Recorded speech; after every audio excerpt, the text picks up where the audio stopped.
As the flames closed in on my childhood friend, he calmly turned his gaze toward where I stood. I knew it then, he had been reborn too. At that moment, rows of streaming comments flashed before my eyes. "Oh, here comes the simp side character to save the male lead again." After the female supporting character rescues the male lead from his severe third-degree burns and gets sent to the countryside, the male lead can then introduce the impoverished female lead to her family as a fake heiress. The childhood friends to lovers trope is just too sweet. The precious female lead just wants a home. The reborn male lead definitely won't let the supporting female character have another chance to return and threaten her. Oh, really? Well, what if in this life, it's the childhood friend who suffers the severe burns, and not me? 1. The roaring fire crackled and popped. The scorching, thick smoke made it hard to breathe. "Coco, don't worry about me, run." The familiar scene and sound sent a jolt through my entire body. Am I not dead? I died from the persecution by my childhood friend and the fake heiress, perishing in a once-in-a-century snowstorm. It's okay, even if I die here, it's fine, as long as you live well, Coco. You are the kindest and most innocent girl I have ever met. I truly wish I could meet you earlier in our next life, so I could protect you. Such deep yet sorrowful words would make anyone hesitate to walk away. In my past life, I was deceived by these very words, but in this life, my heart is colder than a sword tempered for 16 years in the Kunlun Mountains. I looked up and met the gaze of my childhood friend, Wenhergui, whose face was pitilessly handsome. His expression seemed one of fear and alarm, yet his eyes held a calm and composed steadiness. With just that one glance, I knew he had been reborn too. I curled my lip, about to speak, when rows of bullet comments flashed before my eyes. LOL. Here comes the simp side character to save the male lead again. After the female supporting character rescues the male lead from his severe third-degree burns and gets sent to the countryside, the male lead can then introduce the impoverished female lead to her family as a fake heiress. The childhood friends to lovers trope is just too sweet. The precious female lead just wants a home. The reborn male lead definitely won't let the supporting female character have another chance to return and threaten her. Oh, how interesting. Not only was I reborn, but I could also see these bizarre bullet comments. This second life just got a whole lot more interesting. 2. Just like in my past life. I said nervously, "Brother Hergui, I won't let you die." A mocking curve touched Wenhergui's lips, but just as his smile began to form, I spoke up again. "Wait here. I'm going to call the police and get help. Brother Hergui, wait for me." With that, I turned and ran. I ran so frantically that I nearly stumbled and fell. It wasn't to save him in a hurry, but because the fire would spread quickly, the surrounding area was full of dry trees, making it easy for the flames to grow out of control. Even if the great fire of my past life didn't reach the surroundings, but I couldn't take that gamble. My life is far too precious. I must stay alive and well until those wretched people are dead. When Hergui only realized I wasn't joking after watching me run a long way off, he began to cry out for help. "Help me, Song Zhaoke, hurry up and save me. I'm really going to burn to death." It was only upon hearing this that I finally stopped in my tracks. A flash of hope lit up his eyes, but when he saw me just standing there with my arms crossed, watching him lazily, he grew genuinely frantic. He began to save himself, rushing towards the perimeter of the fire in a desperate attempt to escape. But that idiot had been posturing for too long. The fire was far more intense than he had imagined. To make the fire spread faster and ensure I was burned alive, he had deliberately sent the nanny away and told the security guards there would be fireworks to keep them from interfering. Well, it serves him right. He's reaping what he sowed. The barrage exploded. Is this supporting female character insane? Why isn't she saving the male lead? Holy crap, is the male lead this handsome going to be sacrificed as soon as he appears? No way, he's the male lead, the chosen one. Others might die, but he'll at most get some burns and then come back even more handsome after plastic surgery. That's the standard trope. A faint smile played on my lips. I don't know who sent these barrage comments, but I know they're all idiots. When Hergui can't get plastic surgery because he has a colloid-prone constitution. Besides, the Wen family doesn't have the same clout as mine. It's impossible, utterly impossible, for him to get a fresh start. I said it, and not even Jesus could change my mind. 5 minutes later, A passing neighbor heard cries for help and urgently called the police and an ambulance. Watching from a distance as he was lifted onto a stretcher, the fact that the sheet wasn't pulled over his face told me this bastard wasn't going to die that easily. Well, that's a relief. 3. After a night of emergency treatment and surgery, when Hague regained consciousness, the long legs he was once so proud of had been amputated, and his once pillously handsome face was now a ruin, as if ravaged by fire. The air was thick with the smell of burnt flesh, when Hague's parents, standing by his side, were on the verge of collapsing from grief. After all, he was their only son. The moment my parents and I stepped into the hospital room, when Hague, whose pain had long since numbed him into despair, felt a torrent of fury blaze in his eyes as he cried out, Song Zhaoke, after all I've done for you, how could you just stand by and watch me die? Do you even know, my leg was amputated, I'll never walk again, my body is covered in third-degree burns. I'm a cripple now, you could have saved me with a single outstretched hand. Why were you so cruel? Why did you have to destroy me? What did I ever do to you? Are you happy now? Are you satisfied, seeing me like this? The hysterical accusations made him sound like a bitter, scorned woman. Where's the composure of a refined gentleman now? Even in my past life, when I ended up like this, I never lost my dignity so completely. I pursed my lips, putting on a pitiful and wronged act. Brother Hague, how could you wrong me like this? Everyone knows I listened to you more than anyone. You were the one who started the fire. You drew a big circle with gasoline and said you were going to perform a magic trick for me. I thought you were doing another magic act, and you kept desperately telling me to leave, so I thought it was all part of the show. That's why I obediently walked away. Mrs. Wen wiped her tears and complained, it's fine that you left, but you should have called the police. How could you just stand by and watch him get burned like that in the fire? I spread my hands even more innocently. I didn't leave, I was just over here watching Brother Hague's performance. Mrs. Wen's face went pale with anger. She was about to point at me when Mr. Wen stopped her, trying to calm her down. Let it go, what's done is done. It was indeed Hague who started the fire, and he really was about to leave Zhaoke. She's only 12. So it's understandable she thought he was performing a magic trick.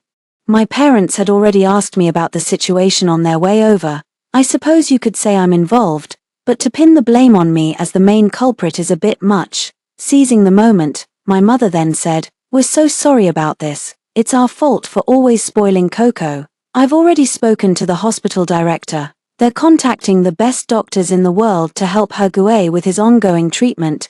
With today's advanced technology, prosthetics are incredibly sophisticated. He'll be back on his feet in no time. Please, don't hesitate to let us know if you need anything at all. In your dreams, in my past life, my parents spent a fortune trying to get me to walk again, but it was no use. His injuries were too severe, the amputation went all the way up to the hip, and it damaged his manhood. The only way he'll have an heir now is if his wife steps out on him. 4. Dad gave Uncle Wen a gentle pat on the shoulder and let out a sigh.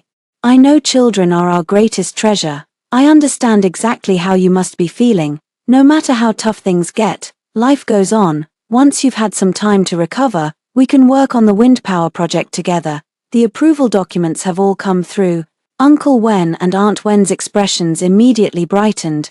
They had been putting on a show, just waiting for my father to say those very words. After all, their son's ruin was a fact, and he brought it on himself. Coming after me was pointless. Better to secure a multi-billion-dollar partnership instead. Uncle Wen nodded. You're right, life must go on. When Hague had thought his parents would get justice for him and make me pay dearly, instead, he found they were just using him as a bargaining chip. His face flushed crimson with rage, and he was just about to curse me. I leaned in and whispered a taunt right by his ear. Brother Hague, everything I just said was a lie for their benefit.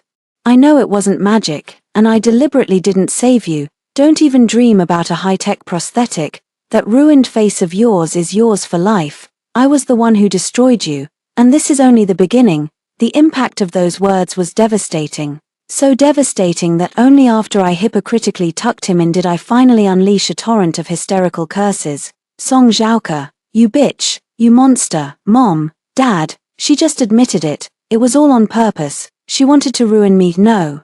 She wanted to kill me. Mom, Dad, You have to make her pay. You have to end her. The words were left hanging. Uncle Wen cut in angrily. Wen Hegui, haven't you caused enough trouble? You're still trying to frame Zhaoke. I told you not to play with fire. And you even told the security it was just fireworks so they'd look the other way. You brought all of this on yourself. It's a miracle Zhaoke is unharmed. If anything had happened to her, your life wouldn't have been enough to pay for it.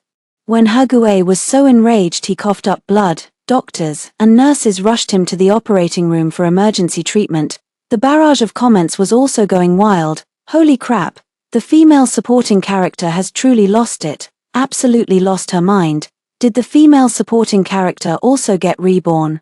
Her moves are ruthless, and her words cut straight to the heart. The poor male lead looks like he's about to be played to death by her, honestly. The crazy female antagonist is kind of a vibe. The male lead wanted her dead anyway, so her turning the tables on him is only fair. Haha, that's a pretty interesting way of looking at it. A faint smile played on my lips. Of course it's interesting, especially compared to the hypocritical, nice guy male lead and the female lead who only knows how to play the delicate, pitiful White Lotus victim. Villainesses like me are the real fun. Cross me, and I'll take out two without a second thought. Don't you dare try to use morality to guilt-trip me. A demon clawing its way out of hell has no morals to begin with. 5. The National Wind Power Project is a massive, lucrative pie. It was so tempting that Uncle Wen and Aunt Wen quickly forgot all about Wen Hegui, who was still lying in the hospital. And I, the villainess, under the pretense of caring for him, went to the hospital every day to provoke and disgust him. I would take the love letters I received and read them aloud to him. I performed my newly learned ballet dance, twirling gracefully in front of him. Dancing alone is so boring, so I brought along a handsome and gentle younger guy to dance with me. From time to time, I'd drag his old rival over for a visit. When I got first place in my grade on the high school entrance exam, I shared the good news with him right away. He couldn't take it anymore and complained to Uncle Wen and Auntie Wen, telling them not to let me come. Uncle Wen was furious and scolded him for being completely ungrateful. He said that even though I was so busy, I still made time to keep him company and even brought friends to play with him, calling him an ungrateful wretch. He ended up getting seriously depressed. I chimed in naturally. Perhaps the hospital environment isn't ideal, and that's why Hegui's recovery is slow. My family has a villa in the countryside. The scenery is beautiful, the locals are very kind. And the food is all homegrown and incredibly healthy. If we arrange for a doctor and 2 caregivers there, I'm sure his recovery would be much better than staying here. Then, we could get Hegui the most advanced prosthetic leg available. He'd be able to play basketball again. Uncle Wen nodded in agreement right away. Zhaoke really is thoughtful. We are indeed too busy to spend time with him. And so it was decided, that very afternoon, he was driven to the countryside by the chauffeur. He protested, he made a scene, and even threatened to go on a hunger strike. But what good did it do him in the end? Just bundle him up and toss him in the car. He doesn't even have the strength to resist. The barrage of comments lit up. This supporting female character is such a venomous witch. She's so ruthless. Poor male lead. Look what she's done to him. This plot feels so familiar. Is the supporting female character planning to do everything the male lead did to her, right back at him? Who says the supporting female character has to just wait around to die? Her fighting back is pretty damn satisfying too. What if the supporting female character ditches the male lead and picks a cute young guy to raise as her own loyal puppy? Now that's a vibe. Could anyone really be more handsome than the male lead? He's supposed to be the most handsome one, but honestly, the main villain, Lin Mo, seems to be just as good looking. The catch is, Lin Mo's looks are matched only by his ruthlessness. He's completely cut off from love and emotion. If the supporting female character and the main villain got together, the end of the world would be just around the corner. 6. Lin Mo. I never heard a single thing about him in my past life. Then again, in my past life. That bastard Wen Hegui fed me neurotoxic drugs that drove me completely insane. It took me another half a year of pleading to finally get my parents to agree to send me to the countryside to recuperate, to make my parents forget me completely. They even brought a fake heiress into the house to take my place, and mixed pig feed into my food to make me as fat as a pig.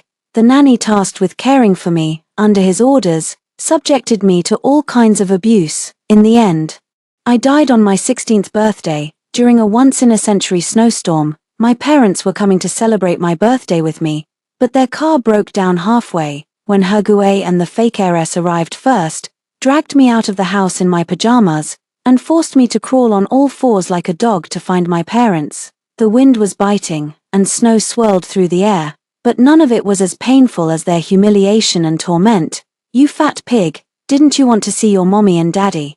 Then hurry up and crawl. Gooey gooey, your sister smells awful, it's disgusting. When Hague took the leather whip and lashed it hard against my body. You hear me, you fat pig, crawl faster for me. Your stench is bothering Ruru. Why don't you take a look in the mirror? Do you really think someone like you is worthy of me now, and you still have the nerve to insist on marrying me? You were the one who charged into the fire to save me. I told you to leave, but you idiot just wouldn't listen. You had to run in and rescue me, but that whole thing was a trap I set up. I wanted you dead. It's your own fault for being a girl. Yet having parents who adored you so much. I'm a boy and so clever, but mom and dad never praised me once. It's not fair, it's just not fair, so, it's better if you're gone. All because of a reason that absurd. That's how I ended up tortured, abused, and killed by them.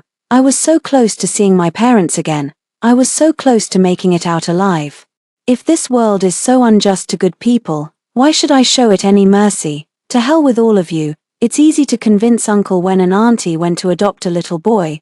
All you need to do is get teary-eyed and say you miss Brother Hague. Tell them you were bullied by some thugs on the street, and a boy who looked just like Brother Hague saved you. Then, just show a bit of admiration and affection. They'll be the ones to suggest adopting Lin Mo, after all. Their long-standing wish has been to marry into our family. That way, it would be easier for them to take over the family fortune once the line dies out. The real challenge, however, was convincing Lin Mo to leave his kind foster parents and come with me. He raised an eyebrow and scoffed, "Am I out of my mind? I've finally found kind and gentle parents who want to adopt me. Why on earth would I go with you? Money, over the years, plenty of wealthy couples have wanted to adopt me. I never went with any of them, and you're just a kid. Don't bother me unless it's important. I'm not going with you." 7. So, right in front of him, I gave the parents who were about to adopt him a suitcase full of money, 500,000 yuan. I smiled and said, "Uncle, Auntie, please give up on adopting Brother Lin Mo. I just lost my own brother, and he looks so much like him. I want to take him home with me. You can use this money to improve your lives, or to adopt another child. Please believe me, I can absolutely provide a better living environment for Brother Lin Mo. No adult would ever turn it down. A kind-hearted person would think about providing a better life and future for him. A selfish person would think that with that 500,000, they could adopt any child they wanted, or even pursue IVF. Lin Mo watched helplessly as his adoptive parents walked away with the money. His eyes bloodshot. He grabbed me by the collar and snarled, "What the hell do you want? Don't think for a second I'll go with you. Plenty of people want to adopt me." A smile touched my lips, my eyes crinkling at the corners. "Don't worry, I have plenty of money and time to spare for you." He was just a 14-year-old boy back then, not nearly as malicious as the barrage of comments made him out to be. He said through gritted teeth, "Aren't you afraid I'll get my revenge? That I'll turn your whole world upside down?" The first two families that took me in, one died in a car crash, the other perished in a house fire, wiped out, every last one of them. My smile grew even brighter. "I know, and I know you were the one who did it. After the first family adopted you, they had twins, they beat you every day, locked you in the dog pen. You were the one who tampered with the car's brakes. The man from the second household was a pervert. He tried to assault you and treated you like property. You burned it all to the ground." He let go of my collar, his expression cold and complicated. "You knew all along." He adjusted his clothes with an air of indifference. "Of course, you were just protecting yourself, compared to me, who had to watch my childhood friend suffer 6-degree burns in a fire and lose both legs at the hip. You're still quite kind. Believe me, we're the same kind of people. We make perfectly good demons. There's no need to try being human.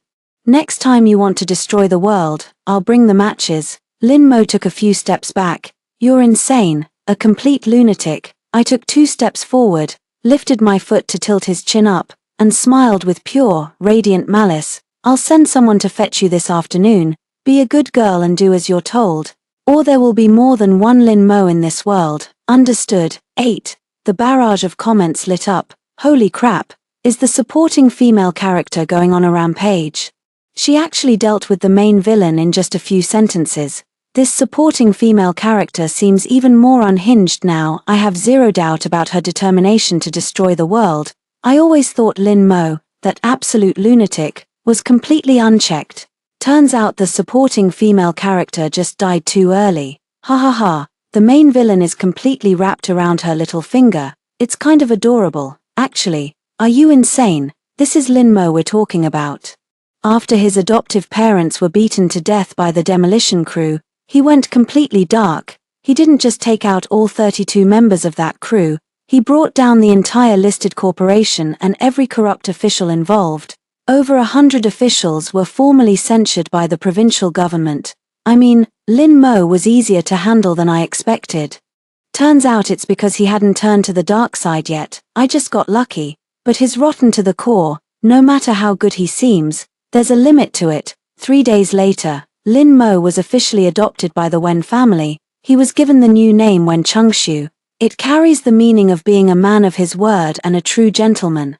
I was the one who chose the name. Everyone thought it was my heartfelt wish for his future. I was actually mocking him. All that talk about being a man of his word and a paragon of virtue is utterly laughable. He must have understood, which is why the look he gave me was so complicated. How could my childhood friend, Wen He, not know about such momentous, joyous news? I deliberately picked a bright, sunny day to take Wen Chengxiu to the countryside to find him. It was a scorching summer day, the hottest part of the afternoon at 2 o'clock. A wave of heat hit me the moment I opened the car door, yet there he was. Sitting in the yard, basking in the sun, his skin was deeply tanned, marked with gruesome wounds. My childhood friend, who had grown unnaturally fat. It was obvious he'd been eating pig feed. He was even more repulsive than I had been in my past life. At least back then, my parents would call me from time to time, and the nanny didn't dare go too far. When he saw me, he angrily tried to get up from his chair to hit me. He ended up falling flat on the ground, howling in pain from the burn.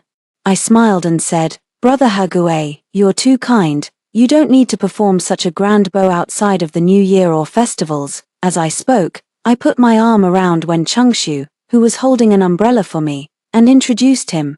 "Brother He, let me introduce you. This is Wen Chengxiu, your younger brother, and my new childhood friend." Then, turning to Wen Chengxiu, she said, "What are you standing there for? Hurry up and greet your senior. If you don't behave, you'll end up just like him." Wen Chengxiu swallowed hard, saying nothing. "Bro, hey." The barrage chat absolutely lost it. LMAO, I'm dying. The big bad is totally shook by the supporting female character's move. That greeting to the senior was absolutely priceless. The supporting female character is hilarious. Poor male lead. He should be the celebrated, envied business prodigy of the era right now, a once-in-a-century talent like Wen He. Instead, he's lying there like a pig, filthy and stinking. Ruined. Completely ruined. I've figured it out. The supporting female character's favorite tactic is to destroy someone both physically and mentally. The villain beside her is trembling in fear right now. 9. I glanced at Wen Chengxiu beside me. He wasn't trembling in fear at all. It was just the sweltering heat that had beads of sweat forming on his forehead. The veins on his hand, gripping the parasol, stood out. But that was simply from holding on tight so it wouldn't blow away in the wind. Well, I have to say, he's genuinely drop-dead gorgeous, especially when you see him next to my childhood friend who's wailing and cursing at me from the floor. He's absolutely god-tier handsome. My childhood friend was so furious with me that he crawled over from the floor, trying to grab my leg.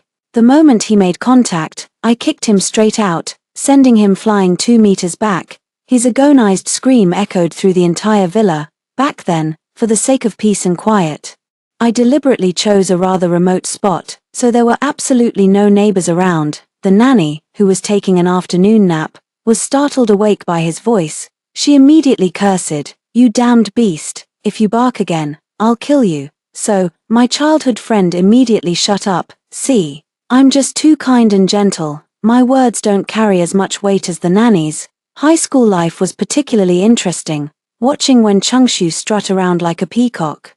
being all gentle and chivalrous to the children of the powerful. He's trying to build his own network and influence to rival me, or perhaps to break free from my control. While he's basking in the limelight, I used the cheat code of my past life memories to propel my parents' business straight to the top of the industry. That wasn't enough, I pushed it right to the absolute peak of the domestic pyramid. All the connections and resources he painstakingly cultivated have to respectfully address me as Sis Ku in my presence. He refused to accept defeat and started his own business. With the help of the bullet comments, even though I didn't know the plot, I could still figure out what he was up to.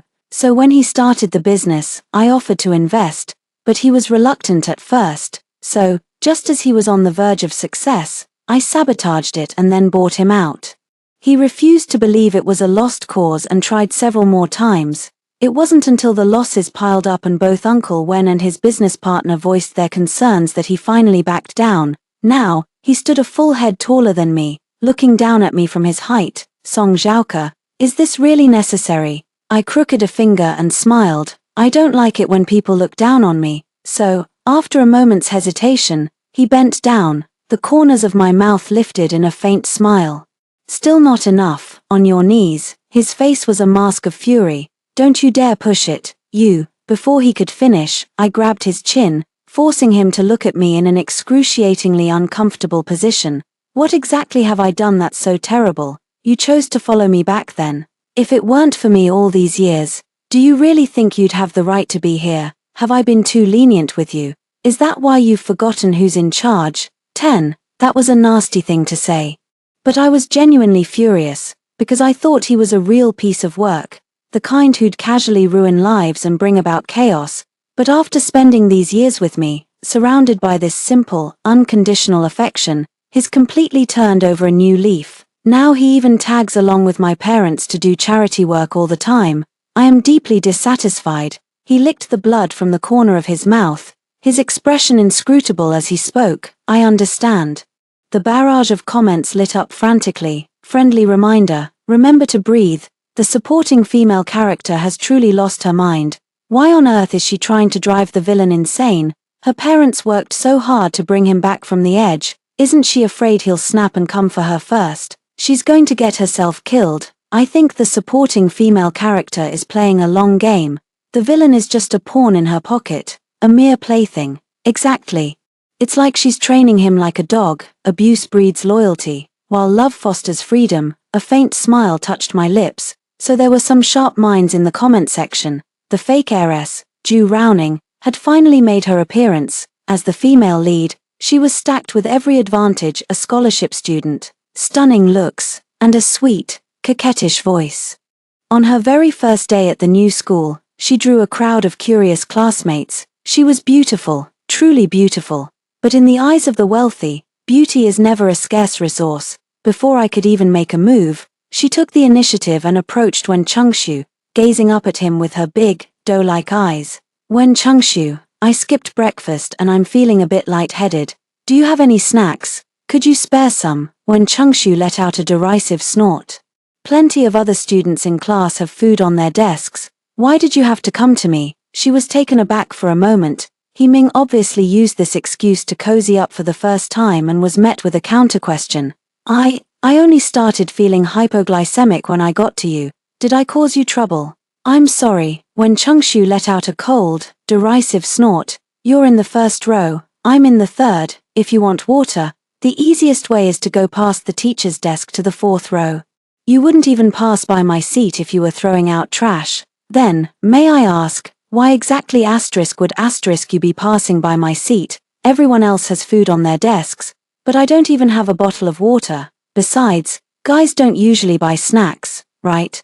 The classroom instantly erupted in laughter. Someone else chimed in. See, Brother Wen's got that charm. Even the transfer student fell for you at first sight. When Changshu let out a dismissive snort, don't bring that trash around here. It's an eyesore. Ju Sangning's tears fell instantly, and she ran out of the room, utterly humiliated. Any teenage girl would be devastated to be humiliated like that by a boy she likes. 11. The screen was flooded with comments. The villain despises this kind of fake, delicate white lotus. It reminds him all too much of his first foster mother. I used to really like the female lead, thought she was so cute and adorable, but in the face of domineering energy and unhinged madness, being cute and acting all mo is completely useless. Okay, the villain has incredible emotional control. Honestly, half the reason he's being so vicious is because of the supporting female character. Ever since the female lead transferred in, that girl has been glaring daggers at her, practically drawing blood with her nails. The villain is basically getting revenge for her. Wait, what? The supporting female character treated the villain so horribly. Why is he helping her? Shouldn't he hate her? Anyone can tell from your comment that you've been single your whole life. The villain is rotten to the core, so he's only attracted to people who are even worse than him.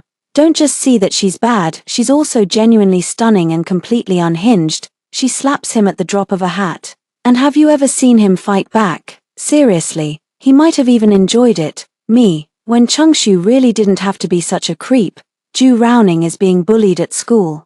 Part of the reason is that she offended Wen Changshu. At least 2/3 of the girls in school have a crush on him, and the remaining third are just fooled by his top student aura. The other part of the reason is that she offended me, because I said in disgust, "She smells awful, it's disgusting." It was exactly the same words she used to humiliate me in my past life. Except back then, I was out in the heavy snow, while she was in an unfamiliar classroom. The school had plenty of influential figures, but I was at the very top of the food chain. There aren't that many truly kind people in the world. Not only would they not cross me for her sake, they'd even bully her to try and win my favor. Things like being locked in the bathroom, having mice put in my backpack, and finding my desk drawer filled with trash. Walking through school, everyone would point and whisper. In the cafeteria, the seats around me would always be empty.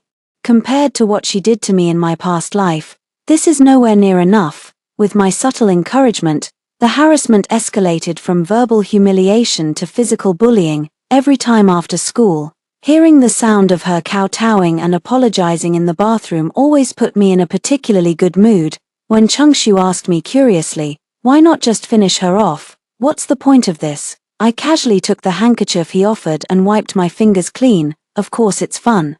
That's how cats play with the mice they catch. I'm bored with it now. Get a few thugs to rough him up, just don't kill him. I still have big plans for him. He's very clever. Is this for me, senpai? I let out a light chuckle and praised. Yeah, don't you think they're a perfect match? When Changshu's expression was complicated. Will you treat me like this in the future, too? The corners of my mouth turned up.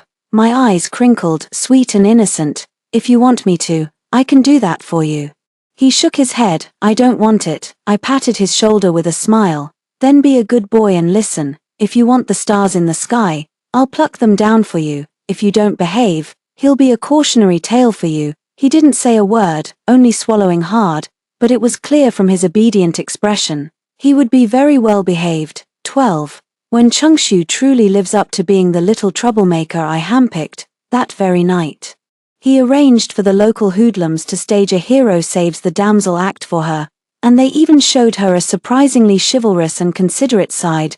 This was especially true of their leader, the guy with the bleached hair, who took her for a spin on his high-end motorcycle worth nearly $1 million, giving her a tour of what he considered his turf. She took the initiative to add him as a friend. They say nice guys finish last.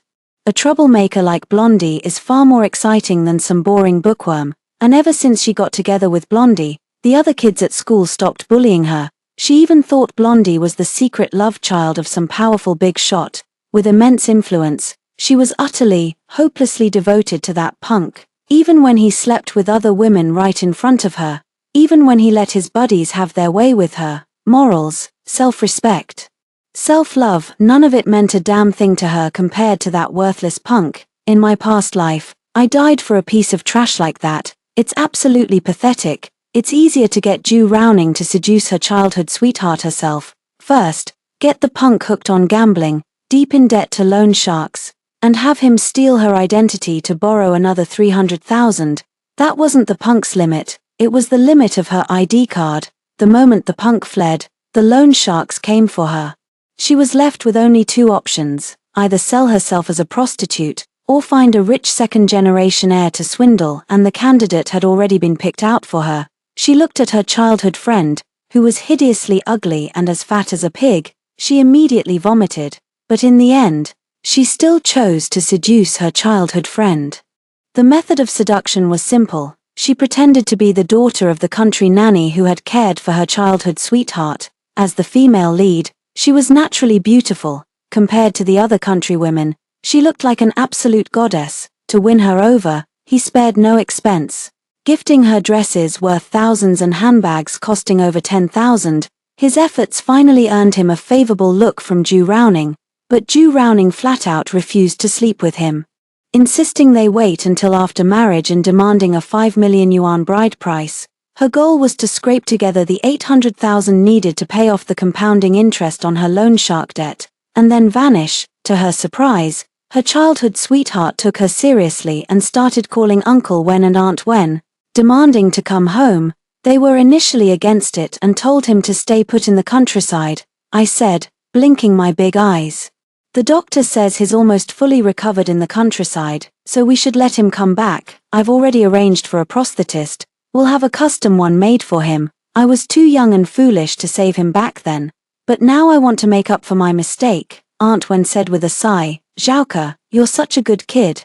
Even after all this, you still haven't forgotten He Gui. Alright, we'll listen to you and let him come back, but if he acts up and bullies you again, he'll have us to answer to. The corners of my mouth turned up. No matter how brother He Gui treats me, I could never be angry with him. When Changshu silently took a step back, he knows that the sweeter my smile, the more ruthless my strike. 13. The barrage of comments also began to heat up. Wow. The male lead is finally rushing to his doom. I used to worry the female supporting character would kill the male lead. Now I'm worried she won't kill him. What is the male lead compared to the villain? He's just extra. Exactly. I'm shipping the female supporting character and the villain. They're just too good together. Two unhinged characters. So thrilling. Don't any of you feel sorry for the female lead? She was such a pure, innocent flower, and now she's been utterly ruined. Haha, well, everyone's a villain anyway. The female supporting character is the most unhinged, turning the main antagonist into an absolute sweetheart. It's great. I love it. Can't get enough. Tell me about it.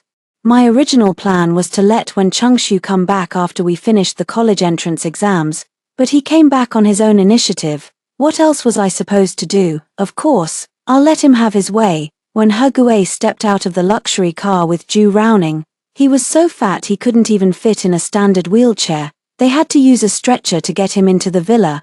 Zhu Raoning stared at the incredibly luxurious villa, her eyes wide with awe. She introduced herself excitedly. Hello.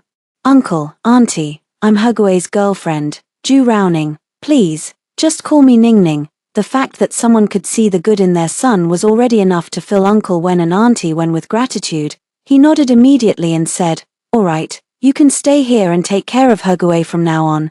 Let me introduce you. This is Song Zhaoke, and this is Wen Changshu. Just hearing my name was enough to send Wen He Gui into a panic. His eyes bloodshot, he roared furiously, You bitch.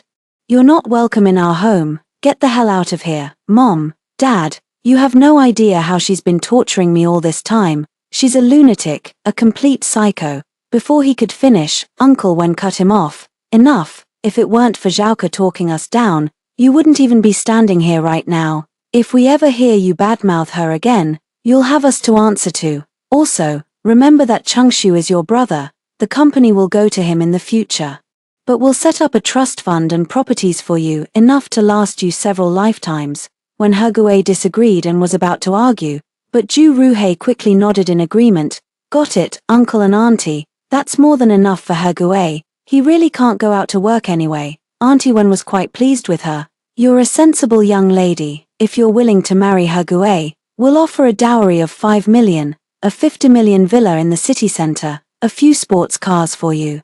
And we'll arrange for drivers and housekeepers to be at your service, Zhu Raoning said excitedly. Thank you, Auntie. Don't worry, I'll take good care of He Gui. 14. The corners of my mouth lifted in a light chuckle.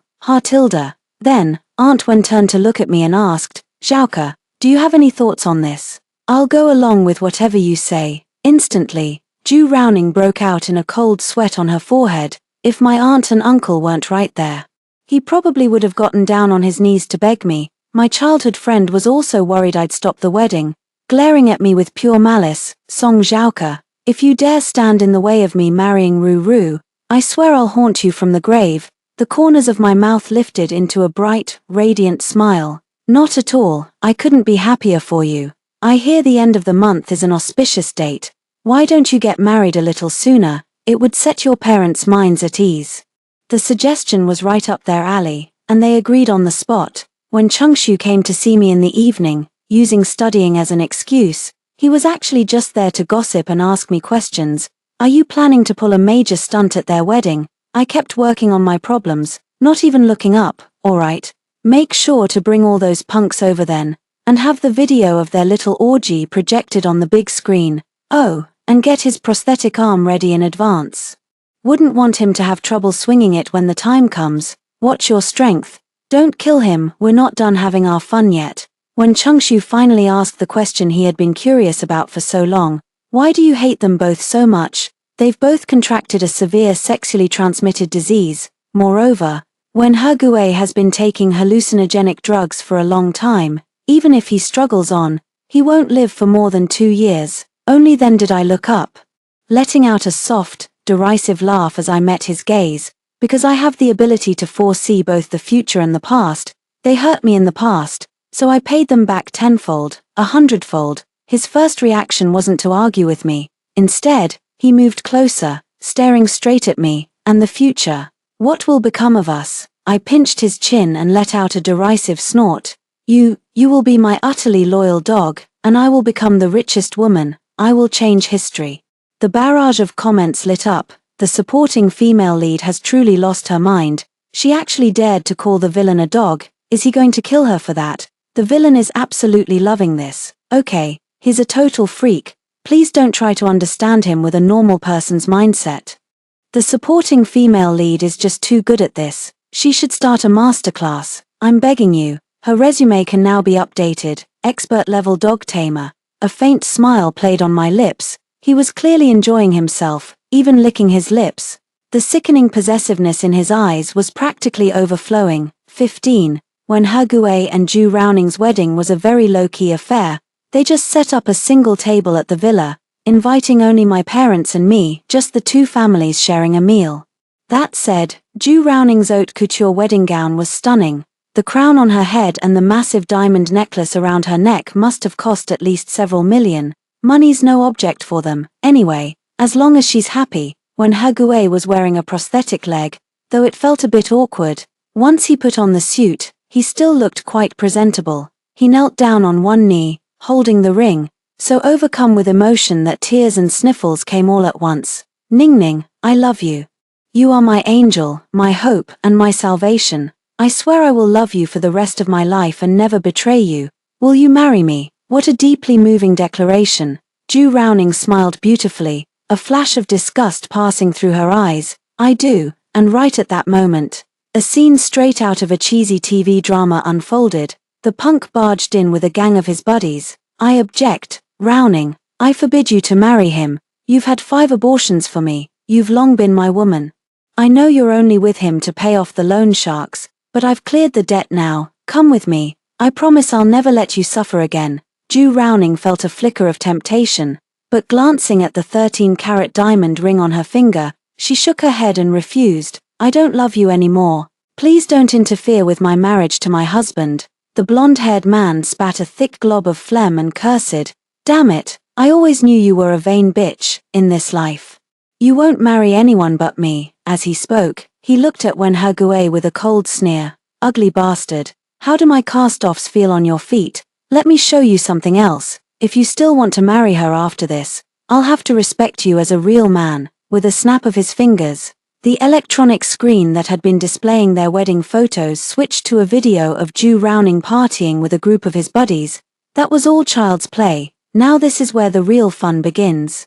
What was even more shocking were the filthy, obscene things she said, utterly vile. When Hegui's eyes instantly turned bloodshot, and he lunged forward to slap Zhu Raoning twice, he cursed her furiously. You bitch, you whore, you filthy slut. He tried to blame it on some dirty STD from his old dorm days.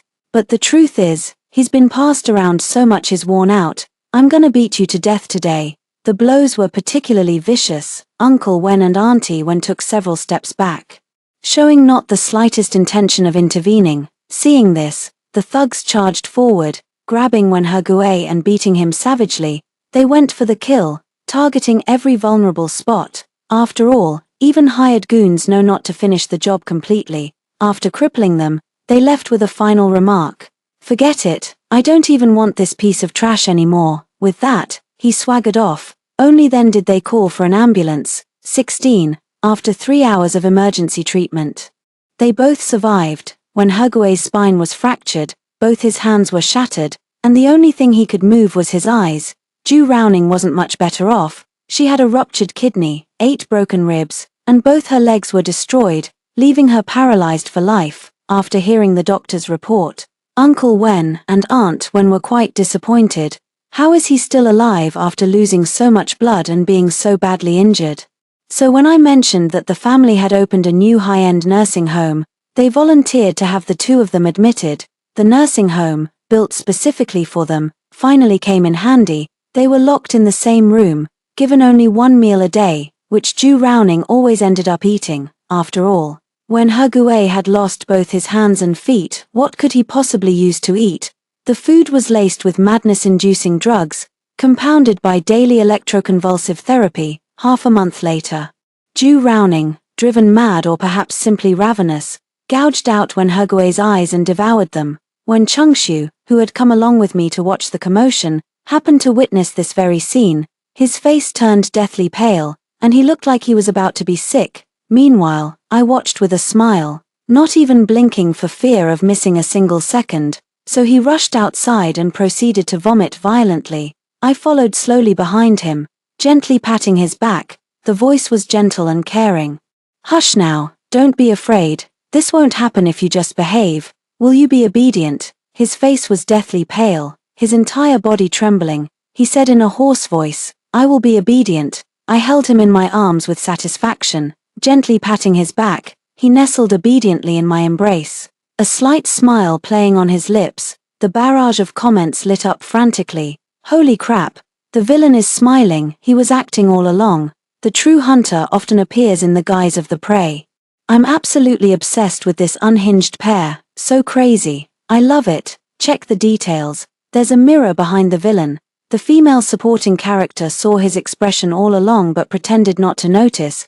The more you think about it, the scarier it gets. Frankly, it's terrifying even at first glance. Story 2. I had a crush on Jiu Yiheng for many years. The words I most often heard from him were, "Tang Nian, there is a distinction between men and women. Do you understand?" I was unconvinced and retorted, "You're my brother, isn't that okay?" Jiu Yiheng said, "Do you and I have a blood relationship?" Later, the man who used to be on strict guard against me now approached step by step and cornered me, asking, "Sister, do you want a hug?" Hello, everyone. Welcome to my channel. Subscribe us to read wonderful novels every day. Now the story begins. Walking alone on the road at night, I was harassed by 2 men. In self-defense, I sent them to the police station. Then, I skillfully dialed a number. Before the other side could speak, I said, "Aunt Jiang, I'm in the police station again. Please come and pick me up." A cold and magnetic male voice came from the other end of the phone. "Wait for me. I'll be there right away." Hearing this voice, I was immediately stunned. I looked at the contact name again, Aunt Jiang. I didn't dial the wrong number. Then why did Jiu Yiheng answer the phone? When did he come back? "Brother, yeah, don't be afraid, yeah." I'm not afraid. I went to the police station twice in one day. I'm already familiar with the process.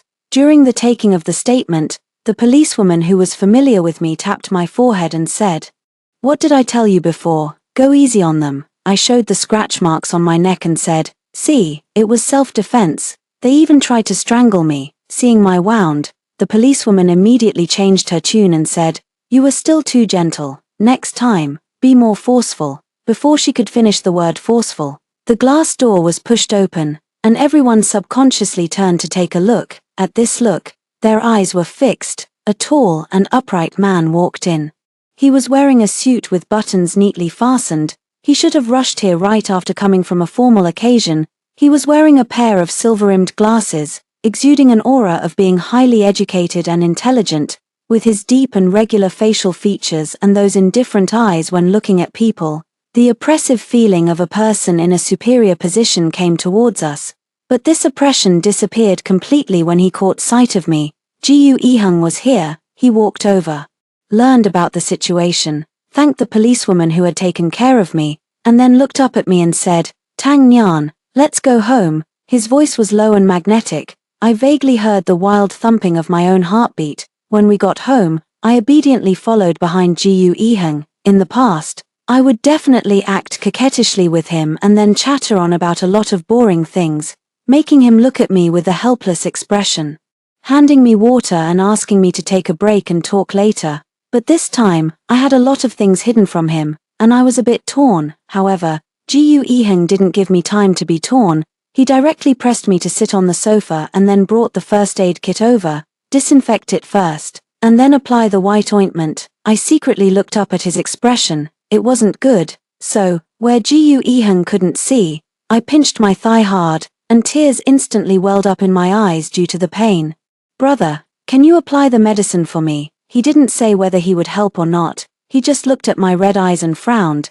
"Does it hurt a lot?" I nodded guiltily. I didn't speak, and he was also silent, until I turned my head and the wound on my neck was pulled. Ouch, I did it on purpose. With the remaining wetness on my eyelashes, I called him softly, "Brother." Jiu Ihung's expression was calm. He stared at me for a while before opening his mouth and saying, "Tang Nyan. There is a distinction between men and women. Do you understand?" I retorted, "Not even my brother." Jiu Ihung opened the cotton swab and the antiseptic solution, and his eyes casually swept towards me. "Brother, are you and I real siblings?" I chose to remain silent. He and I are step-siblings without any blood relationship in a reorganized family, and we're not even in the same household registration book. Now our parents are abroad, leaving only us siblings to keep each other warm. No. It should be said that I'm the one relying on him for warmth, just as well. "I don't want to be your sister either," I said harsh words, but my hand unconsciously grabbed the corner of Jiu Ihung's clothes. "Tang Nyan, isn't it a bit late for you to say this now?" I looked up at him and said directly, "Then isn't it a bit late for you to abandon me now?" Jiu Ihung looked down at his crumpled clothes corner, which was being pulled closer and closer. "Tang Nyan, this isn't appropriate."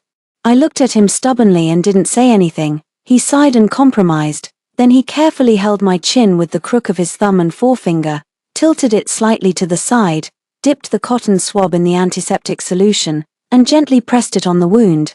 "Does it hurt?" "It hurts." "Did it hurt?" I didn't know. I only knew that I was very close to him now, so close that I could feel the itchiness caused by his breath falling on my neck. If someone were to look from the back, they would probably mistake it for him holding me in his arms. I hoped someone could see it. I called him instinctively. "Brother, you've been on a business trip for a month. We haven't seen each other for a month." Jiu Ihung turned his gaze to my eyes, as if trying to figure out the true meaning of my words. He probably didn't figure it out and just replied briefly, "Yeah, I know." His voice was low. After applying the medicine, I consciously explained to him, "It was an accident today." Jiu Ihung packed up the first aid kit and put it back in place. He turned back and glanced at me, asking in a light voice, "An accident of what?" "An accident that you're almost treating the police station as your home."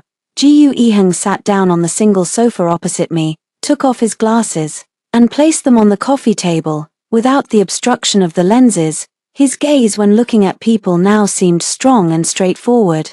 It seemed that the him after taking off his glasses was the real him. "Tang Nyan, do you remember what I told you before I went on a business trip?" I nodded like a little chick. "Repeat it." With a cold face, he spoke in the tone of a brother settling accounts with me. "My 3 meals and daily routine should be regular. I'm not allowed to go home after 10 o'clock at night. I'm not allowed to stick my neck out and get myself hurt." The more I spoke, the more guilty I felt. And my voice became almost inaudible towards the end. After I finished speaking, Jiu Ihung looked at me and said in a calm tone, "Did you do it? The first time, you were caught as a typical example for education because you didn't wear a helmet when riding a shared electric bike. The second time, with so many people passing by, you were the only girl who rushed up to fight with the domestic abuser. The third time, You helped chase a thief and fought 2 people by yourself. As he brought up more and more things, I quickly interrupted him and said, but except for the time when I didn't wear a helmet, the other things I did were good deeds. Yeah, you seem quite proud of it. I nodded modestly and said, after all, they were good deeds. Tang Nian, do you really think you can win every time? His words were interrupted by the ringing of the phone. When it rang for the first time, he declined the call. But the other side was persistent and called a second and third time, as if there was something urgent. I took his phone, answered it for him, and smiled at him very sweetly, saying, brother, you can scold me next time, there's no rush. He was amused by my words. He took the phone and then pointed at the wall behind me. Go and reflect on your actions. Okay, then. I pulled him and asked him to stand in front of that wall with me. Jiu Yiheng looked down at me and silently asked, what's wrong? I tilted my face up slightly and replied in a low voice, you stand with me. The voice on the other end of the phone was a bit loud, and I heard it. It was a woman's voice. She wasn't an assistant or a business partner. It was a woman's voice that I was completely unfamiliar with, out of the corner of my eye. I saw the smile on the corner of Jiu Yiheng's lips. I stared blankly at the wall. Was he going to be in a relationship? He should have been in a relationship a long time ago. Afterward, I pretended to be casual and asked him, brother, are you in a relationship? Jiu Yiheng paused for a moment and then asked me in return, are you in a relationship? So, he chose not to answer this question. I knew him well. Avoiding the topic meant acquiescence, getting the answer indirectly. I didn't know how to hide the sourness welling up in my heart for a moment, but in Jiu Yiheng's eyes, I looked guilty. He nodded and said, so, there is someone you like. Our eyes met, and I couldn't deny it. Jiu Yiheng stretched out his palm, seemingly wanting to get my denial by pressing down on my stiff neck. I turned my head to avoid it and said, brother, there is a distinction between men and women. Our eyes met, and neither of us spoke first. I threw the same sentence back with emotions. I didn't know how much it hurt him. I only saw Jiu Yiheng's outstretched hand slowly falling in the air. Okay, he said, in my dream, I confessed my love to Jiu Yiheng. He asked me with a cold face, Tang Nian, is this how I taught you? With just one sentence from him, he could stand on the moral high ground and repeatedly lash out and tear at my self-esteem that had been lowered to the dust. It was like a nightmare. Also, anyone would feel disappointed if they found out that the sister they had taken good care of for 6 years was actually coveting them. This secret love itself was abnormal and something to be ashamed of. I wiped away my tears, went over the words I had thought up before going to bed in my mind again, and walked downstairs. Jiu Yiheng was sitting on the sofa, holding a tablet and reading financial news. I walked closer. Brother, he shifted his gaze to me, frowned, put down the tablet, and asked, why aren't you wearing shoes? I'm too lazy to put them on. I even forgot that I was still barefoot. All my thoughts were on what I was going to say next. Brother, I'm going to move out and live on my own. Give me a reason. Jiu Yiheng looked at me, then stood up, walked to the door, picked up my slippers, and walked back. He stopped in front of me, put them on. The floor is cold in the morning. My gaze uncontrollably followed him, under the urging of Jiu Yiheng's gaze. I put on the shoes and said, I'm an adult now and want to have my own space. Okay, he agreed after only a few seconds of silence. I had even sentimentally and naively imagined how I would refute him if he didn't agree. I'll arrange it for you. I wanted to refuse, but he looked into my eyes and said, Tang Nian, don't refuse me. His voice was a bit hoarse. Okay, I couldn't resist. I silently cursed myself for being spineless in my heart. I carried the small items that I had packed up in my room downstairs. When I passed by the balcony, I rarely saw Jiu Yiheng smoking. He should be celebrating finally getting rid of me, the clingy person. Before I could leave, he waved at me and said, come here. He put out the cigarette, held a safety amulet in his palm, and handed it to me. Keep it in your bag usually. Don't lose it. Also, Aunt Jiang will go and take care of you. Go to bed early and get up early, and have regular meals.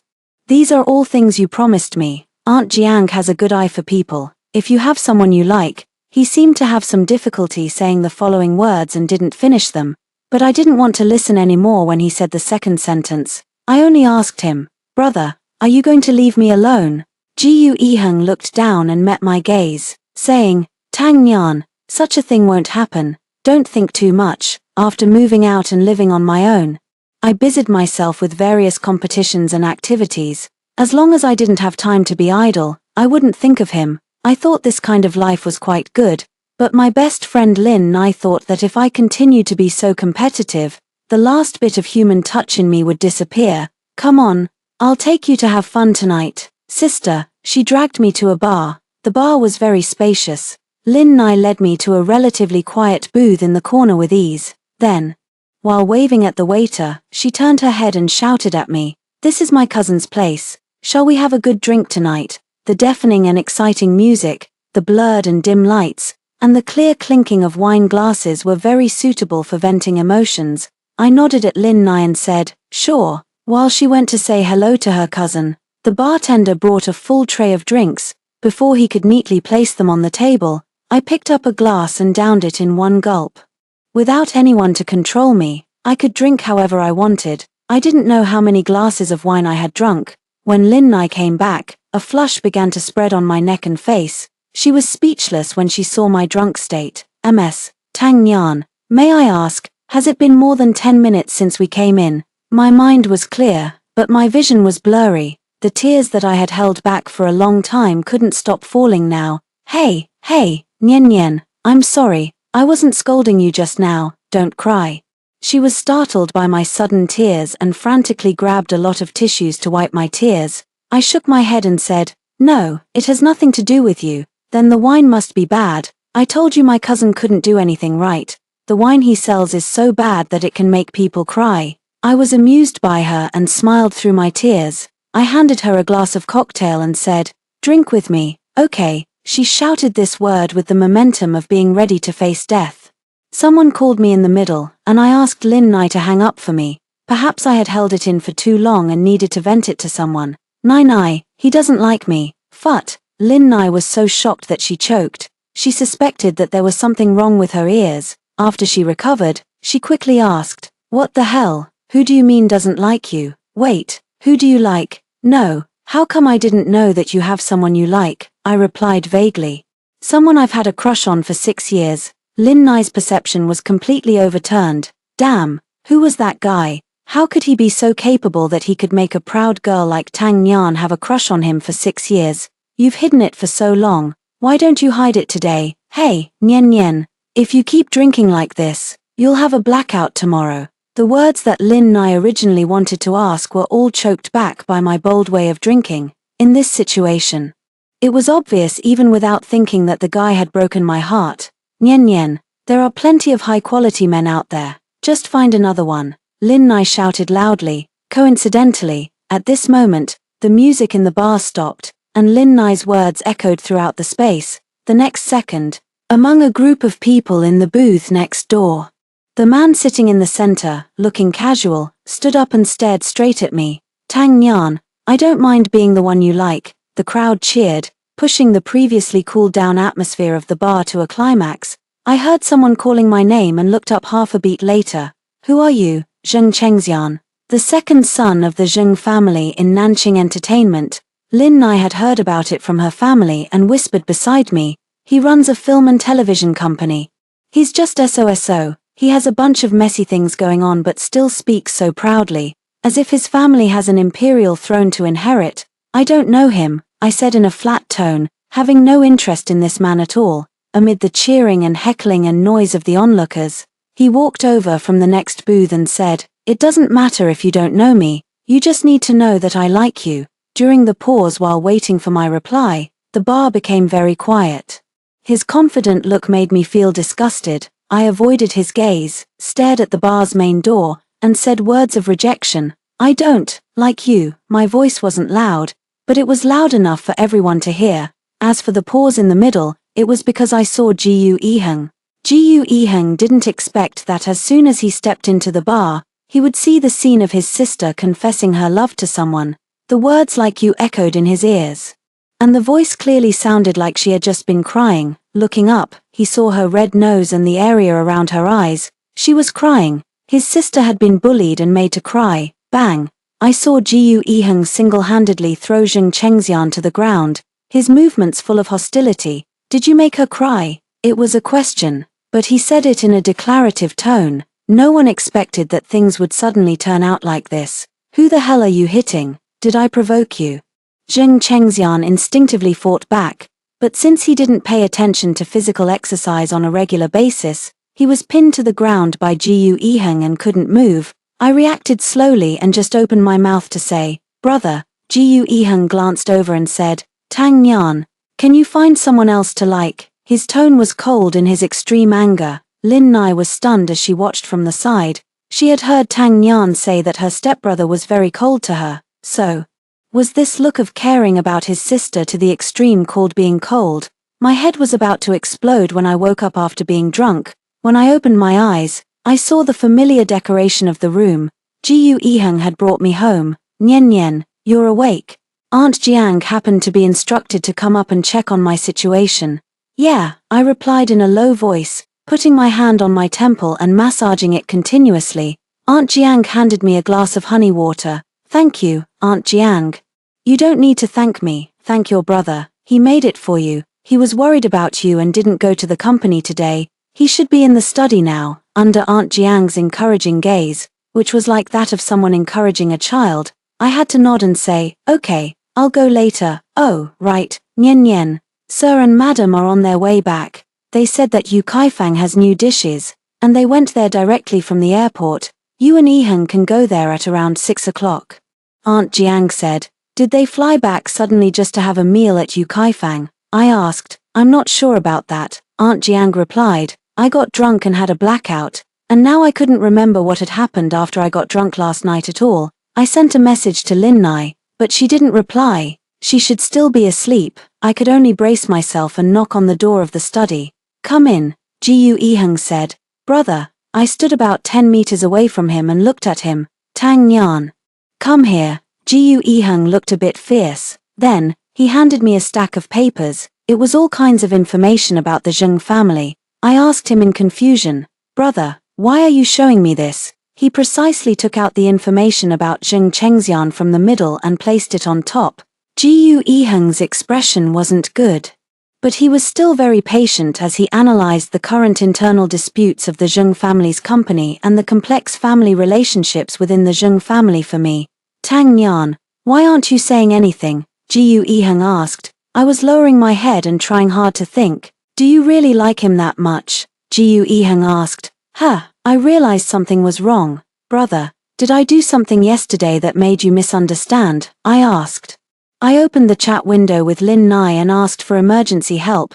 Coincidentally, she sent over a long string of voice messages. Jiu Yiheng opposite me laughed self-deprecatingly. "Fanpage, a misunderstanding." He took off his silver-framed glasses and threw them on the agarwood office desk, making a slight clank sound, and messed up the tie that was neatly tied for the video conference. "It's okay. I'll still protect you even if you get married," Jiu Yiheng said. "If you don't like someone anymore, just find another one. As long as you're happy." Jiu Yiheng didn't say the following words because they revealed too much of his emotions. "Get married? Who am I going to marry?" I was stunned. I just took a nap. Why was I suddenly talking about getting married when I opened my eyes? Jiu Yiheng was so angry that he actually calmed down and reminded me, "Zheng Chengxian, you said you liked him in front of everyone yesterday, at the same time."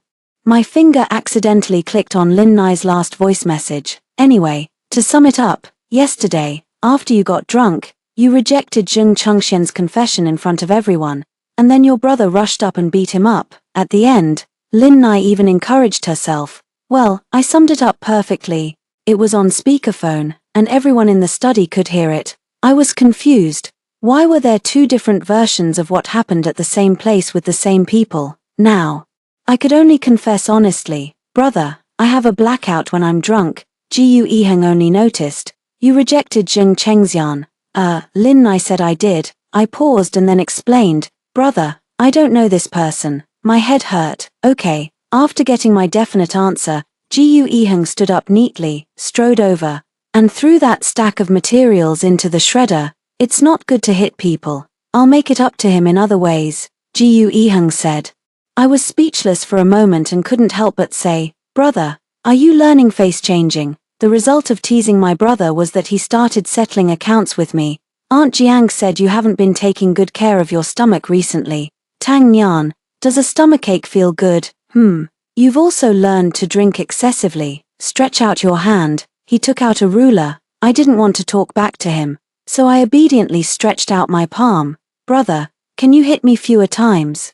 I tried to plead for mercy. Tang Nian, don't act coquettishly, Gu Yiheng said. Then hit me lightly. I said, if it's too light, you won't learn your lesson, Gu Yiheng replied. Before he finished hitting me, Gu Yiheng frowned and saw the red corners of my eyes. Does it hurt a lot? It doesn't hurt, I said. Tang Nian, you're crying, Gu Yiheng said. No, I'm not, I said. I just missed his boundless indulgence too much. I was so spineless. At Yu Kaifang, besides the four of us in our family, there were also the Shu couple and their daughter Shu Yang having dinner together. As soon as we entered, the elders on both sides greeted each other non-stop. I was the youngest in the whole place, and I had to keep calling uncles, aunts, and elder sisters. Finally, when we could sit down, I realized the purpose of this dinner. The parents on both sides intended to matchmake Shu Yang and Gu Yiheng.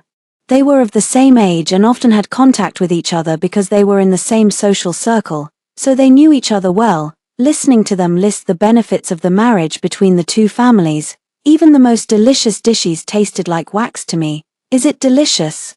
Gu Yiheng picked up a piece of boneless fish and gave it to me. It's okay, I said. We'll come again next time, Gu Yiheng said. We'll see, I replied. Finally, when the dinner was over, Father Gu said it wasn't safe in the dark and asked Gu Yiheng to send Shu Yang home. Shu Yang said, it's okay, uncle, I live in Jingquiyuan, it's not far from here. Jingquiyuan, it's in the same community as mine. Gu Yiheng said, it's on the way anyway, he should value this blind date. No, it should be said that he valued Shu Yang, I thought self-deprecatingly. When we got downstairs in the community, I realized that not only was Shu Yang in the same community as me, but she was also in the same building. She lived on the 24th floor, and I lived on the 25th floor. The community had one elevator for each household, which meant that I had specially chosen a community that was the furthest away from Gu Yiheng, but his future girlfriend lived downstairs from me. How ridiculous. Ding. We arrived at the 24th floor. When the elevator door opened, Shu Yang turned around and looked at Gu Yiheng. Can we talk? I looked down at the time. It was 9:15 p.m. Okay. Gu Yiheng agreed, watching their backs as they turned around together. I slowly reached out and pressed the door closing button. The moment the elevator slowly closed, I saw the sadness in my eyes that I couldn't hide from the rearview mirror. My chest felt more and more stuffy. It should be that the air in the elevator wasn't good. As soon as I entered the door, I couldn't hold back my tears. I trapped myself in the bathroom, and my tears fell mixed with the hot water. I didn't know how long I cried before I walked out of the bathroom. Gu Yiheng was sitting on the sofa and waved at me. Come here. I was stunned and stood still in my tracks. For some reason, at this moment, Gu Yiheng made me feel an inexplicable sense of danger, so he simply stood up and walked towards me. 1 step, 2 steps, the distance was unilaterally shortened, until, as long as he lowered his head slightly, he could touch my forehead. It was too close, so close that our breaths could intertwine. I took a few steps back to create some distance. Tang Nian, your eyes are all swollen from crying, Gu Yiheng said. Why are you crying? He asked. Brother, why are you here with me? I choked up as soon as I opened my mouth because I had cried so much. If I'm not here with you, where else should I go? Gu Yiheng asked. Go home. Go to the company. Or go to Shu Yang's place downstairs. I said. He retorted. Is it just not okay for me to be here? Yes, I said.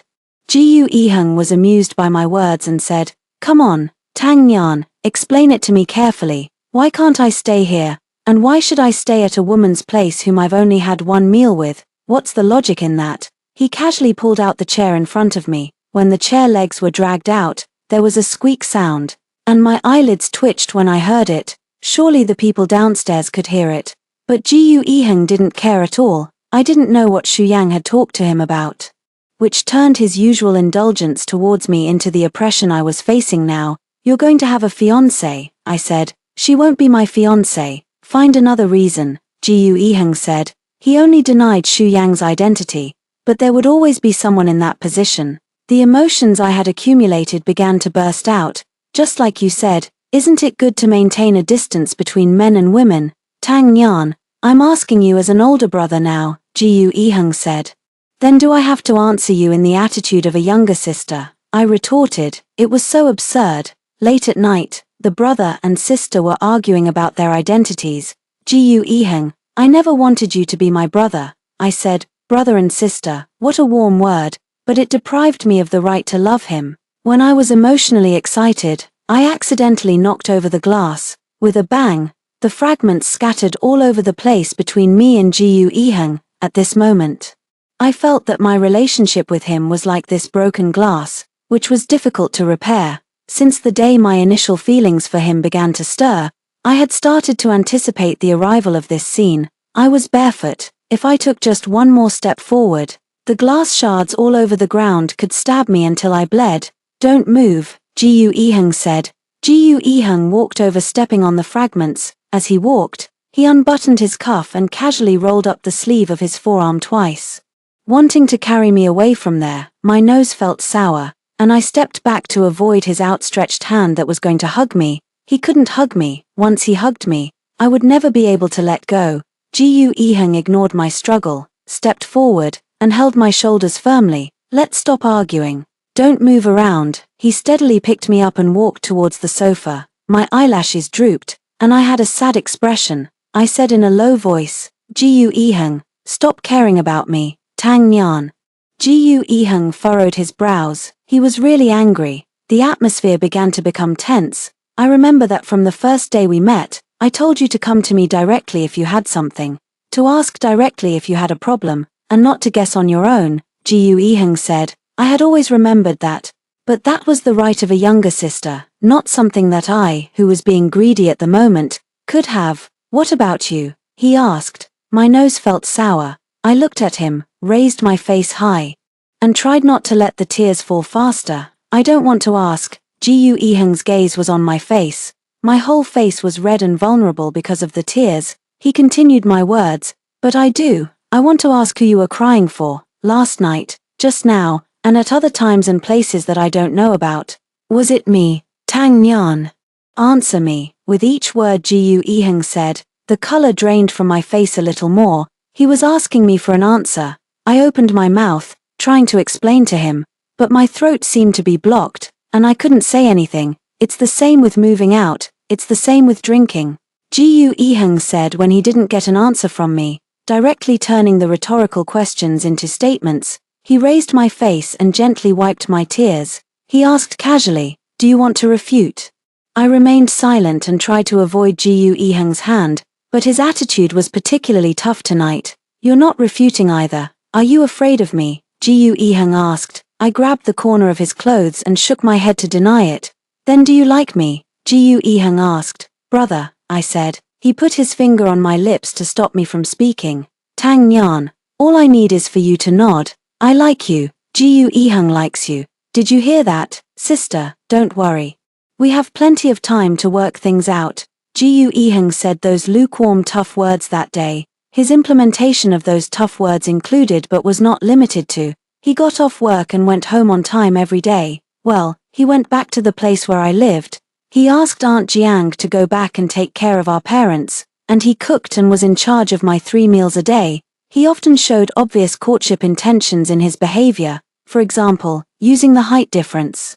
He cornered me on the sofa, in the kitchen, in every corner where I couldn't run away, and asked me, sister, do you want a hug? I refused. Then he softened his voice and tempted me. Sister, it's just a hug. I agreed. He took advantage of my consent, buried his face in my neck, and let out a sigh. So good. Day by day, I don't know how long I can hold on, although I don't understand why I'm trying to hold on either, until I saw what he wrote. January 26, 2018, I have a new sister named Tang Nyan. Her name sounds nice. She called me brother as soon as we met and stuck to me, refusing to leave. Maybe kids nowadays aren't shy around strangers. April 22, 2019. Tang Nyan is in the 3rd year of junior high school, and her grades aren't very good.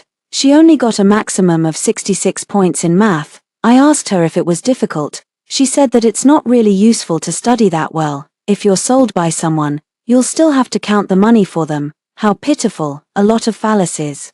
Christmas Eve in 2019, that little kid Tang Nyan skipped class. She held an apple and ran to my company to find me, saying that she hoped I would always be safe and free from disasters and pain.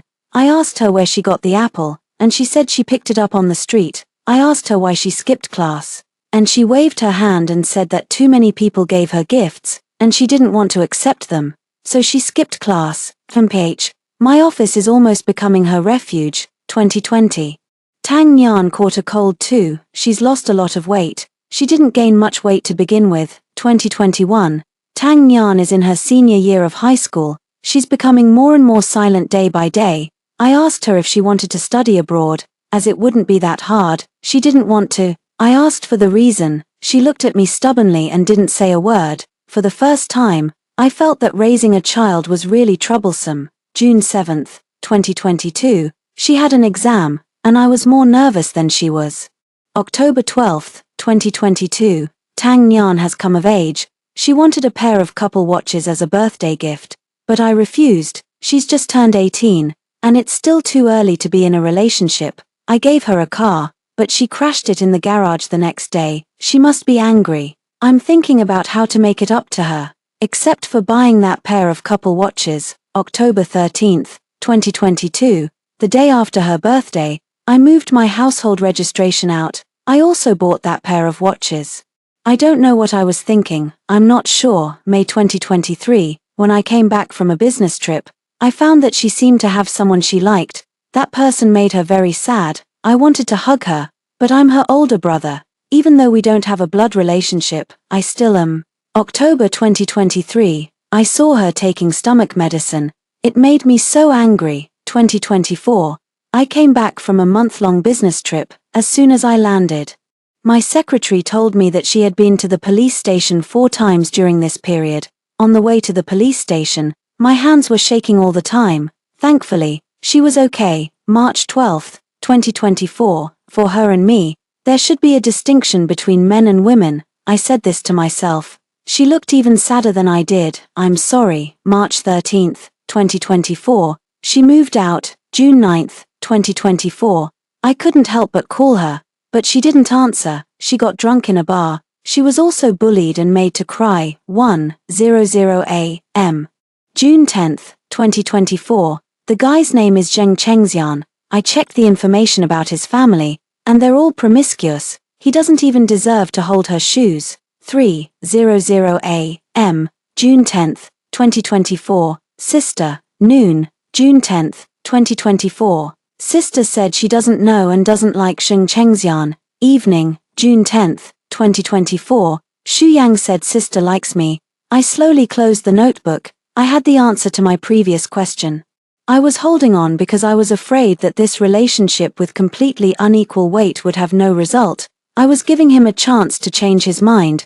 But now that chance is gone. One day, I clung to a man who had put on an apron and was about to walk into the kitchen like a little tail. While he wasn't paying attention, I hugged him from behind like a bear hug.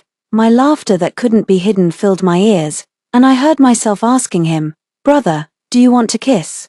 Although the food cooked by Jiu Yiheng isn't as delicious as that cooked by Aunt Jiang, he's more delicious than the food. He's much taller than me. When we kiss, he needs to lean down to find my lips, so I don't have to exert so much effort. Sometimes, he doesn't even want to wait for that moment of leaning down. He just picks me up to the level where he can look at me directly. His burning hot palms close in, resting on my waist and the back of my neck. Our lips and tongues are intertwined.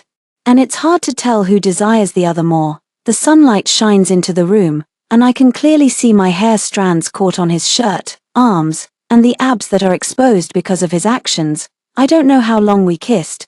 During the gap when we took a breath, Jiu Yiheng picked me up and placed me on the dining table. The warmth of our bodies pressed against each other remained the same, but our positions were reversed. Now I was looking down at him from a higher position. And the control was also quietly changing hands. In the kiss between lovers, using my identity as a sister, I softly asked him for encouragement. "Brother, am I good?" "Yeah, such a good sister." Jiu Yiheng's voice when praising me is in a cold tone, but his response makes me feel hot all over. Tang Nyan, don't look at me with that kind of gaze. He reached out and covered my eyes. I leaned back slightly to avoid his hand and pretended not to know. What kind of gaze? Sister, don't touch randomly, he said. You're lying, I retorted. Yeah, brother is lying, he admitted. Someone took photos of Jiu Yiheng and me being intimate and posted them online. Because of our appearance and the step-sibling relationship, it caused a heated discussion, and the comments were polarized. So disgusting, I can't accept it at all. I can't accept it even if there's no blood relationship. To be fair, the way the brother looks at the sister is so exciting. Pseudo-incest, it's a masterpiece. Shortly after, someone else exposed that I had beaten someone in the street relying on my powerful background. A couple recorded a video and posted it online to accuse me. I was walking on the street that day and had a small argument with my wife. We had a few words.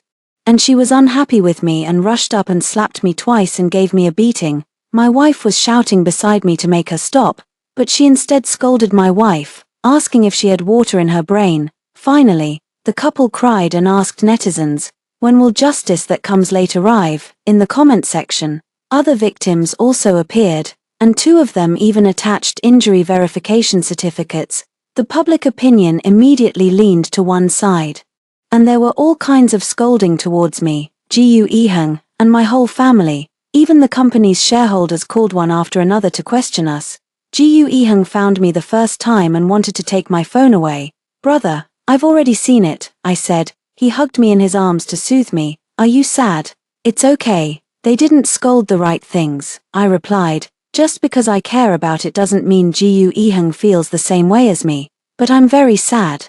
My sister did a good deed but was framed as a bad person. I've already asked someone to deal with this matter. The popularity will go down, and the photos will be removed, but that video won't be taken down. We'll keep it as evidence. Also, those who scolded you will all receive the company's lawyer's letter. Nian Nian, will you hesitate because of this incident before doing a good deed in the future?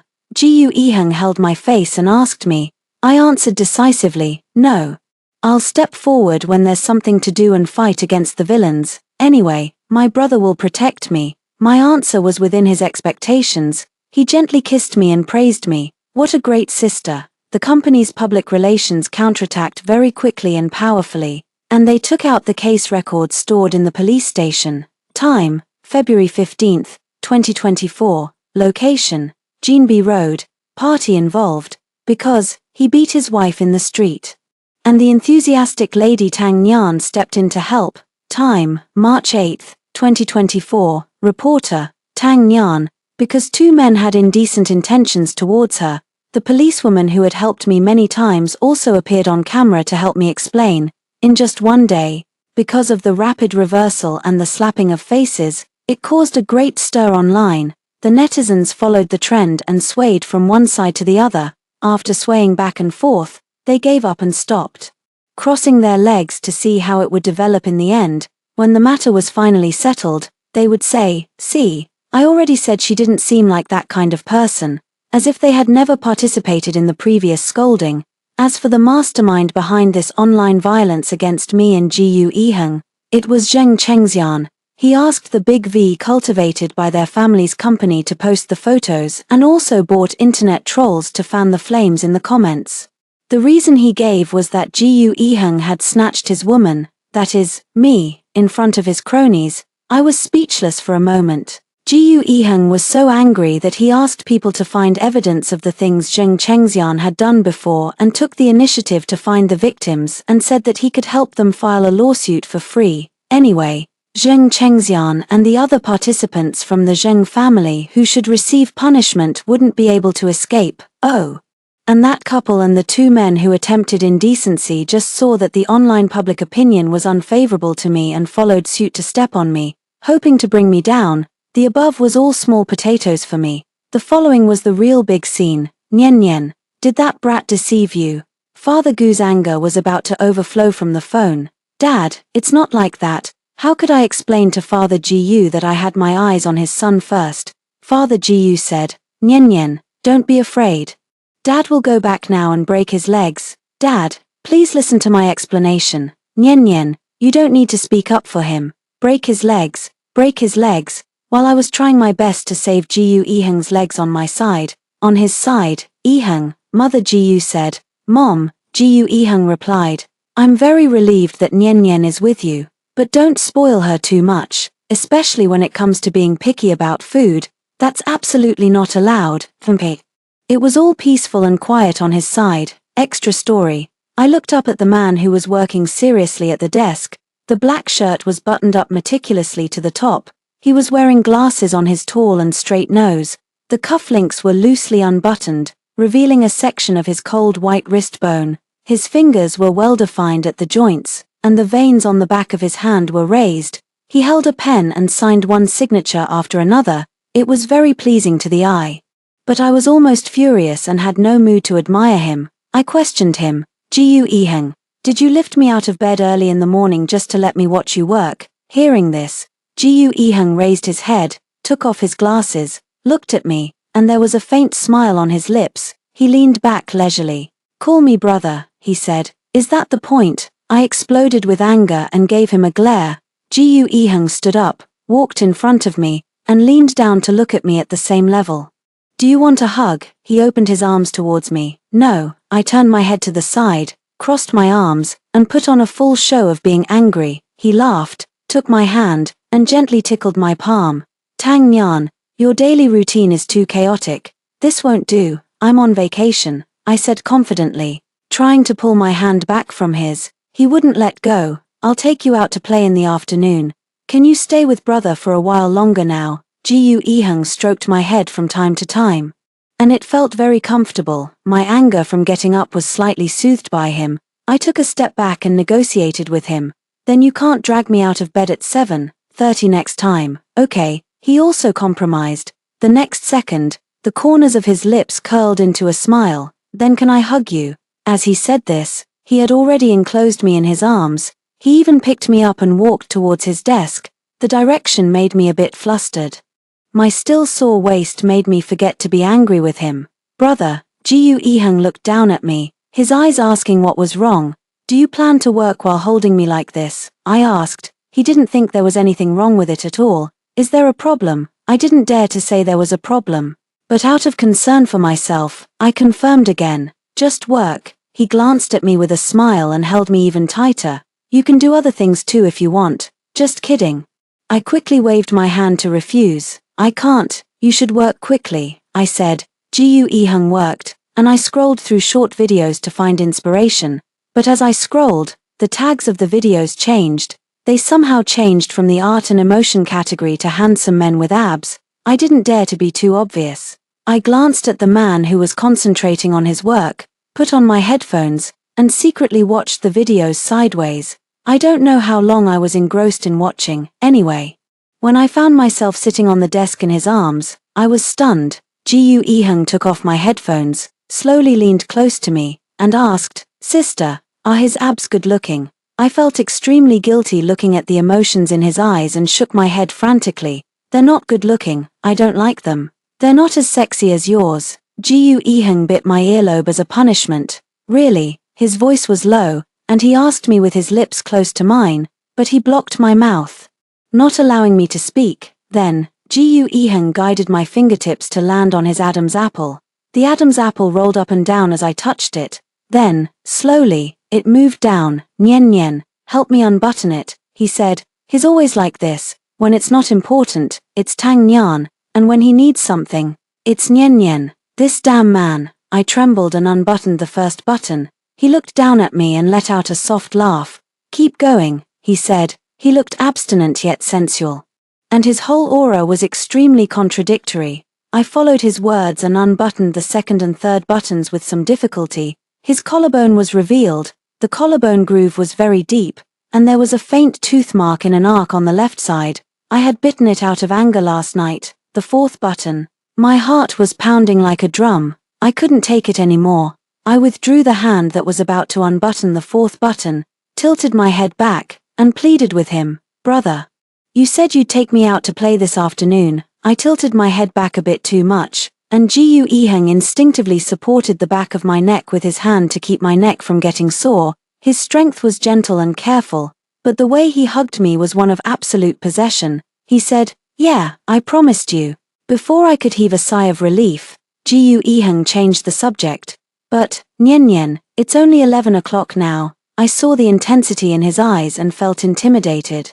I wrapped my hands around his neck, buried my face in his neck, and like an ostrich, retorted in a muffled voice, "No, I'm hungry and I want to eat." Gu Ehung pulled me into his arms, gently turned my face towards him, and asked, "Then will you still look at other men?" I shook my head desperately. "No, I won't." Taking advantage of the situation, he continued to ask, "What about getting up early?" This was a matter of principle, and I wasn't going to back down. I asked aggressively, "Is 8 o'clock okay?" Gu Ehung looked down at me amusedly, gently bit my lip, and asked, "Where's your backbone?" For the sake of being able to stand and have a good time this afternoon, I could put aside my backbone for the moment. Just as I was about to jump down, Gu Ehung held me down. While I was tilting my head back to question him, he pried open my lips and tongue and continuously occupied the territory. I resisted, but I still involuntarily surrendered inch by inch. He reached out and held down my legs that were kicking around randomly, and said in a hoarse voice, "Sister, help me." When I was carried into the restroom, I thought, is it still too late to run away? Click. The door was quickly locked from the inside. Being sensible, I tugged at the corner of his clothes and pleaded softly, "Brother, at the latest, let me go and eat at 12:30. Okay, it depends on your performance." Gu Ehung, you son of a bitch. Yeah, Gu Ehung. You're worse than a beast. Keep scolding. Gu Ehung, be gentle. I can't be gentle. Woohoo. Brother, you don't love me anymore. When did he come back? Beast, I want to break up with you. Darling, don't shake when you talk. Brother, I was wrong. I love you. I love you so much. Let's not break up, baby. Why don't you want to break up anymore? No breaking up. I won't break up even if I die. I had just pulled away a bit when he pulled me back. I was exhausted.